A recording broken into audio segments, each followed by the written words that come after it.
Hey, folks. I know it's been a bit since I recorded last. It's because of the project. Oh, I have my microphone. Oops, my bad.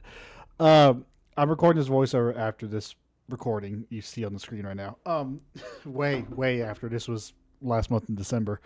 Um, I know it's been a while since I've done regular videos, and whatnot, and this project you're seeing on screen is kind of the reason why. This project I am undertaking that you see on the screen that is heavily sped up is the making of the Kingsport subdivision between Irwin, Tennessee and Kingsport, Tennessee, which, for those of you who do not know, I live in the middle of that in Bruins Creek and Gray, specifically those two villages near Johnson City. I am dead center of that line. So I decided that I would make this rather unloved portion of the route in what I record a lot of my train stuff in Trainz 22. As you can see, it is very wonky looking right now. That's because I used Trans DEM. I used that mapping tool to map out the mountains that are here in East Tennessee. Um, Trust me, they are some big ass mountains.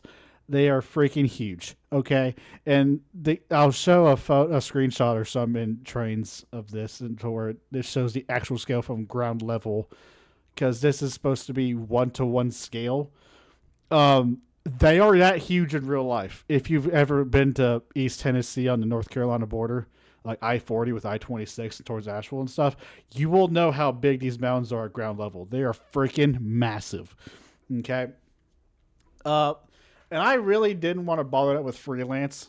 So I decided to buy Dr. Ziegler's fucking tool that makes a lot of that kind of stuff easier. And today's portion of this video, I'm going to do update videos on this and whatnot as I go along with this creation, because this is going to be my magnum opus of a creation that I will be doing for months, if not possibly a year or two in the background. This is going to be a very daunting task, probably the biggest task outside the Root of Legends. This is a give or take 45-mile route from Irwin to Kingsport of the track only. If it was more so a one-shot track away from Irwin to Kingsport, it would be give or take 35, 32 miles. But because, southern Appalachia, mountainous terrain, et cetera, it's pretty curvy, to say the least, and there's a pretty decent grade on it and everything.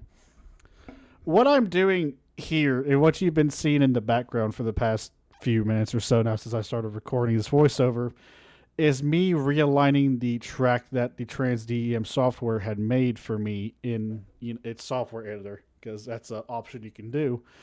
I'm trying to realign it to the track base as much as possible and try to get to 1-to-1 scale. Saying I've lived in this area all my life, I kind of got a mental idea of where a lot of this track is and what specific places are where. Because I've lived here actively all my life. I just said that. It's very weird to build something you've lived in all your life and know relatively by heart. That's why it's kind of both nice and it's kind of blessing and a curse. A blessing because, well, you know everything that's there, and a curse because, well, that also means you're going to nitpick a bunch of bloody things. And that's kind of what I'm doing in the background, is that I am absolutely nitpicking the shit out of the rail placement. It is atrocious, to say the least. The blue line is supposed to represent what I placed on the Trans DEM tool. It's not 100% accurate because I had to go from a specific height. So I'm trying to align it with what appears to be black and white instead, which was the track of the map instead of the Google map that I used, or whatever it was. I already forgot now. But that's more so in line with instead of the blue line. So I'm trying to align it both with the blue line when it overcrosses itself, as well as the black and white dotted line. This route goes back all the way to the late 1800s, early 1900s, when the I forgot of it now. There was a thing before the Clinchfield came along. It was the Clinchfield precursor that built this line. I'll flash it up on screen here in a second. That way you know what it is, because I'm gonna have to find out. It's 5 in the morning. I'm recording this, so I'm barely functioning at the moment. But it started like in the late 1800s, early 1900s as a line to connect some of the mountainous towns of Asheville with Knoxville. It was kind of one of the. It wasn't one of the first to do it, but it was one of the areas that helped build up the area to the way it is up until the 70s, going into the 80s. When the Clinchfield did die out and started to become a subsidiary of Conrail into Norfolk, not Norfolk Southern, but CSX. And CSX has owned it ever since. This is also the line that was most heavily hit by Hurricane Helene back in 2024, specifically further south of Irwin, which will be modeled in this version of this map in future references. The destruction of Irwin will be shown because a lot of the yard was relatively knocked out a little bit, as well as more stuff further down south towards North Carolina border. The industrial sector of Irwin was also wiped out entirely, which was absolutely next to the rail yard in of itself. And I was there about a month after Helene. And I saw that myself, and it wasn't great. A lot of Irwin today is still reeling from that damage. You can see it in modern day photos. I'll put some up on screen. That it's still heavily reeling from the damage, but progress is being made. What this line is supposed to represent is, as of late 2025, say September, October, in the beginning of fall, right after the CSX finished rebuilding the Clinchfield subdivision, because they rebuilt it by give or take that time, and I wanted to represent that era of it where the damage is still able to be seen, but trains can now move freely. And for anybody who is wondering, trains have been moving in and out of this area ever since, and in quite a large number. I am not too certain why this is the case. However, I can make assumptions of they rebuilt track. They are now free to run on it as much as they want and not have to worry as much as they would before, because it's basically new track. So I think that's why, because used to, you would maybe see a train every day or two. Now you're seeing upwards of 3 trains a day with 3 or 4 locomotives, which is very uncommon in the area, especially further up north where I live and all that, in Gray and Kingsport and all that. But as you can see, I'm still working on the alignment following the interstate, because most of the line does follow kind of the path of I-26, give or take. And it's really weird. When I noticed that, I found that really weird, but also found that kind of believable too. That I-26 kind of followed the same path, not in a one-to-one, full-on follow path, but give or take the same general direction of the track. I found that both really neat and kind of like an engineering feat, give or take. Oh, and you can see here, I ran into my first tunnel as well, and I have to spline point it to get it set for a tunnel later on. I forgot which tunnel that is. I think that is definitely one of the first tunnels. I think that might be Indian Ridge, where that is the mile beforehand. That's in Johnson City. Yeah, that is definitely the mile. That's what we call the mile right there, because it's give or take a mile and a quarter worth of straight track only on the CSX. It's really weird looking. But we do quite enjoy it. I don't know. That bothers me. I don't know. But that's the first tunnel. I think that's Indian Ridge, if I remember correctly. I'm not too entirely sure where this is at from where the placement is. Again, this was recorded a month and a half ago by this point. I'm not too entirely sure where this is at. But, oh, yeah, I do know where it's at. This is coming up on Boones Creek, because Boones Creek Trestle sits right up there. That's correct, yeah. Boones Creek Trestle, since we're talking about it now, is one of the major points of the line, major interest points. It is a trestle. It's one of the top five biggest trestles on the clinch field, spanning give or take around 840 feet across the Bruins Creek Valley. This bridge is give or take a 5 to 6 minute drive away from me. I do see it nearly every day when I go to Bruins Creek. It is really cool to see. It is also very, very old. It's a very, very old piece of construction. It's very rusty, and on one, I think it's the side facing Jonesboro, which would be west. You can still see the Clinchfield lettering on the side of the bridge because there was Clinchfield lettering at one point. I don't know if it's one facing Boones Creek or the one facing Jonesboro, but I know one side for sure has it.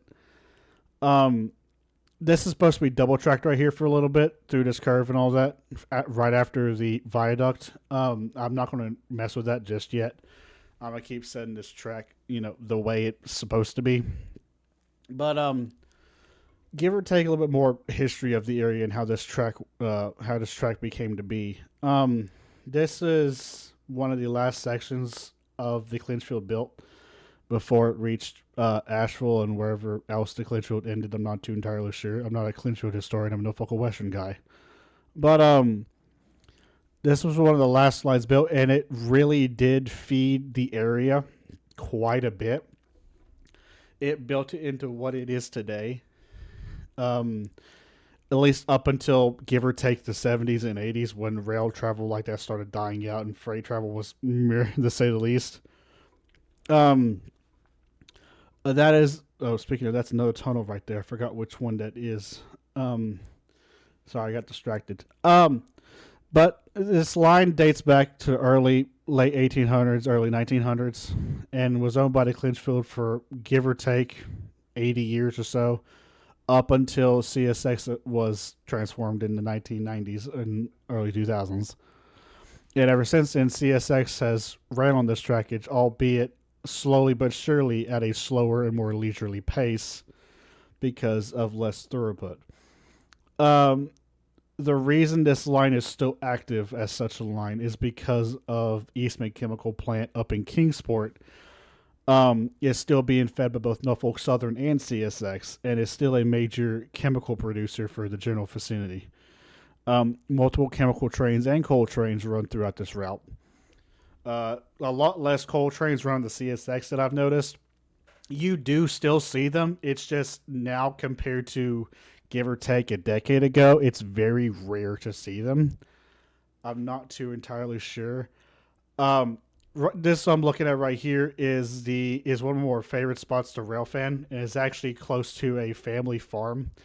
Right here is what I call the curve or hall curve. The family farm sits right on this curve right here, along with a few other neighboring houses. It is a near 180-degree turn, and is one of the sharpest on this line in give or take this area.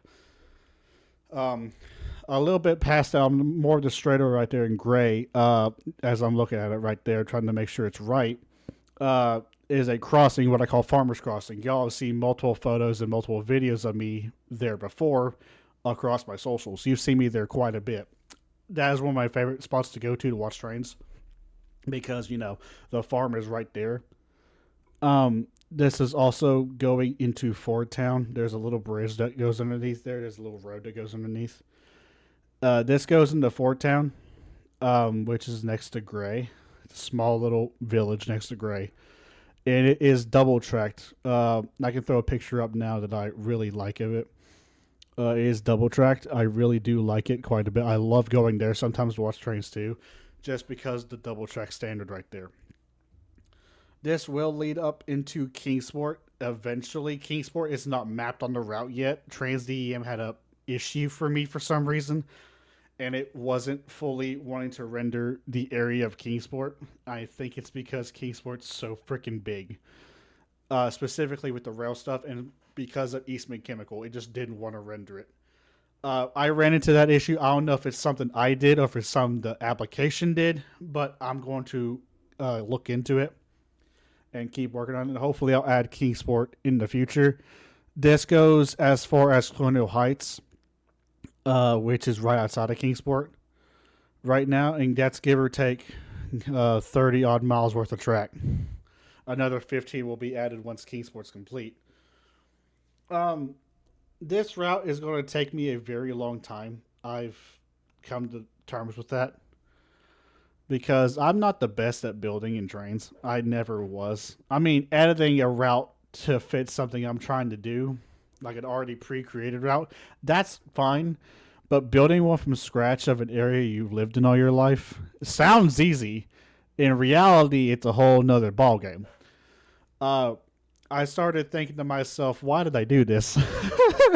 you know, I started thinking, why would I ever do this to myself? I already got a major project called the Root of Legends I'm working on. Why would I ever want to do this? It is because the Root of Legends will go in tandem with this. Mostly because, the Root of Legends is taking place in Johnson City and the surrounding area, which is where this route is taking place. Ultimately, it goes in tandem. So I figured that would be a good idea to build the area in Trainz and use it for promotional photos for the Root of Legends, including 1214 and all that. I figured that'd be a relatively fun and good idea. And plus, with the way I'm having a quote unquote fantastic time, that's sarcasm if you wish to know, a fantastic time trying to find a job right now. I do need something to do while I'm home all the daggone time. This is it. I am sitting here in front of my computer doing this quite often. Not specifically the track work, but specifically working on the route, at least as of recently. Videos will kind of continue, kind of not. I'll be on and off because, of this project. I'll be on and off with it. I don't know if there's going to be any more story videos because I'm just kind of uploading what I want to at this rate. It's kind of how I do things now. A lot of the train content's going to stay on Instagram as per usual.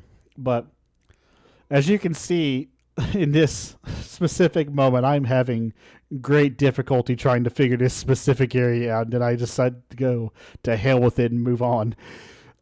This is now we're starting to enter Colonial Heights. Right there, the curve where I just put a spline point on. And I'm moving right there. There's a crossing right there that I go to as well. Not as often. There is a crossing right there, though, that makes for a good photo session. And then it pulls the second sharpest curve up here, further up, once I, make it up there, once I get done there. It pulls another curve, a near 180, to turn around and go into another tunnel to go to Kingsport. Yeah, right there. It'll pull another 180 to go to Kingsport and follow the ridge line. And that's where we'll go to Kingsport, but that's where the track ends and the map ends currently. All in all, this is going to be one hell of a project. I can already freaking tell. But I am relatively excited to do it. As you can see, you see me keep zooming out to see like what the hell I need to do. My brain, that was also, this film was also recorded at give or take 4 a.m. So I'm clearly out of it in the film as well. But this is how it's going to be. It's because I have nights free to myself without being bothered. So I normally work at night. Oh, this is where that tunnel's at as well. This is one of the nicer tunnels. It crosses under it goes underneath the highway on the other side. As you can see by the map right there, the highway's right there. That's one of the 4 tunnels on the route from what I know. I call it the South Holston Tunnel because the South Fork of the Holston River is right there. But that's where it's going to end up. That's the track leading up to Kingsport right there. It kind of deviates away from the rest of the road and whatnot and goes kind of on its own at that rate. I'm going to be completing this. Oh, excuse me. Completing this up here. But yeah, I'm now working on my own Trainz route. It's going to be very tedious. I'm going to be very nitpicky because, I live here. And that's kind of all I have to say. So I'll see y'all next time. And I hope y'all enjoyed this route stuff. Peace.